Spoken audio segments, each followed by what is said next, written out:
Brodes Media.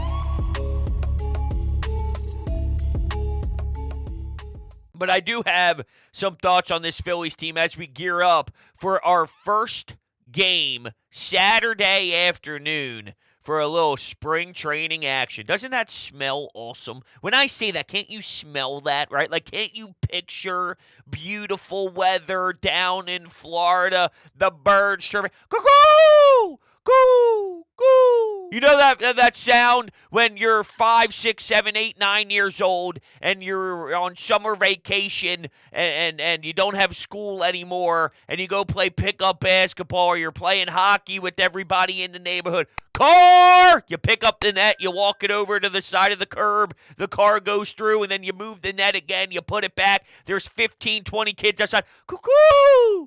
Coo! Coo! Coo! We know that sound. Well, that's what I'm hearing when I'm picturing a little Phillies baseball this weekend, and I can't wait. So plenty to talk about. Kyle Schwarber and the piece on MLB.com from Todd Zalecki, JT Realmuto, Bryson Stott. So where I want to start off is the Kyle Schwarber piece from Todd Zalecki, and essentially it was breaking down the change and how he's going to approach the batter's box differently. And last year he pulled the ball way more than his career average. He normally flirts around 44% or so pulling the ball. He was closer to 52.5% last season. Close to 44% was his career mark. So clearly doing a lot more pulling of the ball. And they went back to 2021 where he was hitting 266. My man's barely touching a batting average of 200 now. You get him to 266 and I'm running around naked.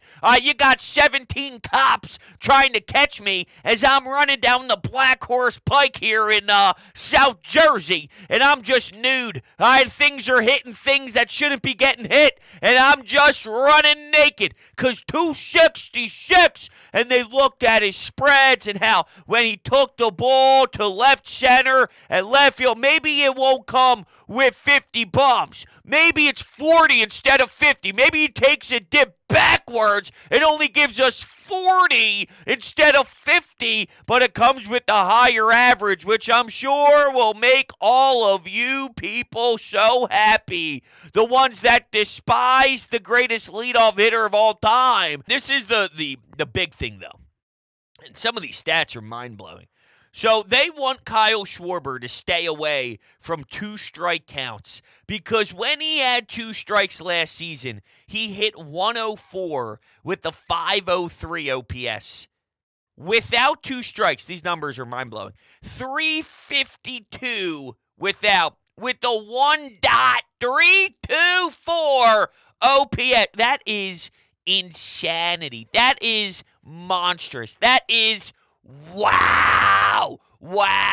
Now, we already know that they're working with Bryson Stott to start having more of a calculated risk and being more aggressive when the count is 0-0. So first pitch, swing in, let's see if we can attack. And I got no issue with being aggressive. I like that. I like putting pressure on the other team. When you're a starter and you know Bryson Stott is more willing to attack early in the count, now you think differently. You approach differently. It changes the way that maybe you lean in, or I guess you don't lean in anymore and shake off pitches, but when you get the damn pitch calm in your ear, you're like, I don't know, man. This guy could go lefty grand slam in the playoffs on the first pitch. I've seen it. Now you start to overthink. Maybe you leave one over the heart of the plate, and bada bing, bada boom. Bryson Stott sent it to the moon. But I do have a little concern here, and I'd be lying if I pretended it wasn't there.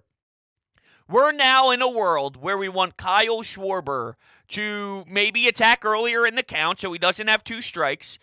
He does see a lot of pitches, though, and he works a ton of at-bats, and he makes the starter go through a lot of thinking, a lot of mental stress, because you know that man is on a mission, and that man can put it in the seats, and that man can put it out of the stadium. Forget the seats, okay? Forget the fucking seats. This thing's going fucking over the building. So this guy's outrageous. It doesn't matter what the count is, but the moral of the story here is, one thing that Bryson Stott does so well, and I've expressed this before, is he'll work a 9-10 pitch at bat, and he's constantly going to foul pitches off, and he'll make the opposing pitcher's pitch count rise, and Kyle Schwarber can do the same thing. So if we are now asking them to maybe be willing to let it rip super early in the count, is that going to come from a detriment? Like, is there something, if that even made sense, I don't know, is that going to negatively impact some of their at-bats? And I'm sure it will to some level. If you have 50 at-bats and you're working through this new progress here, or this new process to see if there's progress, well then yeah, I mean, there's probably going to be some disappointing moments. It's a learning curve. Hey,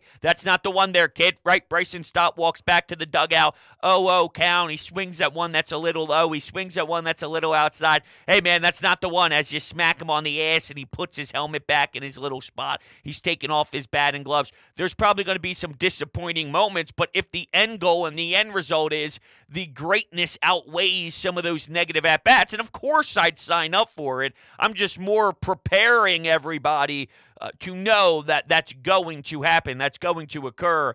They want some of their best hitters and some of the guys who work their best at-bats to rip it earlier in the count, essentially, is some of the adjustments that we're seeing over the offseason. So be prepared. And I'm not ruling out that this could be successful. I just don't want to lose sight of what makes them amazing, right? I want them to still be excellent in their own way, but you can always improve and you can always look at things to clean up. JT Realmuto was looking at things to clean up and essentially looking at some leg kick, going back into the lab. Matt Gelb on The Athletic had an awesome piece about it. And this is the time of the year where you're starting to hear a little bit more from what they did during the offseason, what they heard from some of the members of the organization as they were attacking their offseason to get better. You know, you get a little bit more info on what they were doing.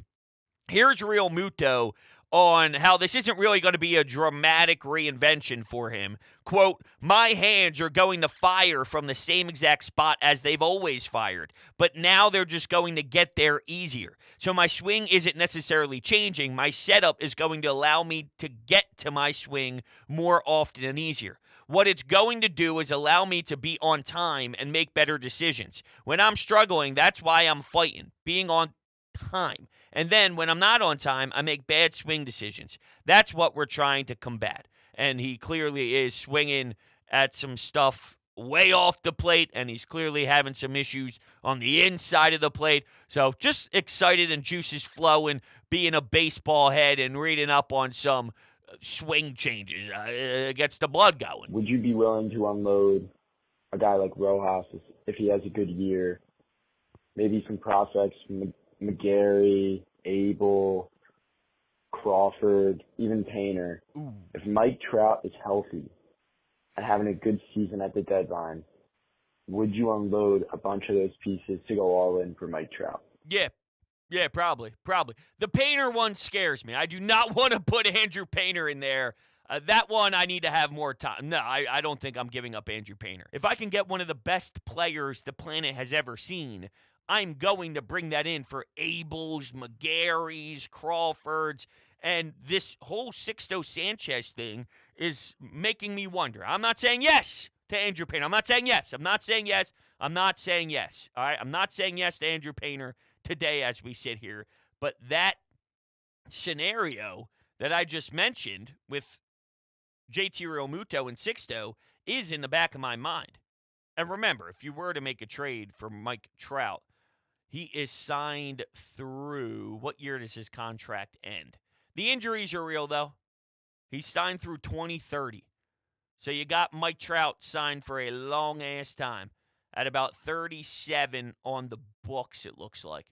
35, the payroll salary, the luxury tax salary, 35, signing bonus. Okay, yeah, so in that 35, 36, 37 range, and yeah, for one of the best players in baseball history, yeah, I'd absolutely look to bring in Mike Trout. And if you didn't hear, for the first time, it seemed that he acknowledged that, sorry, I just drew a blank. He acknowledged that maybe eventually he will ask. Maybe eventually it will be time.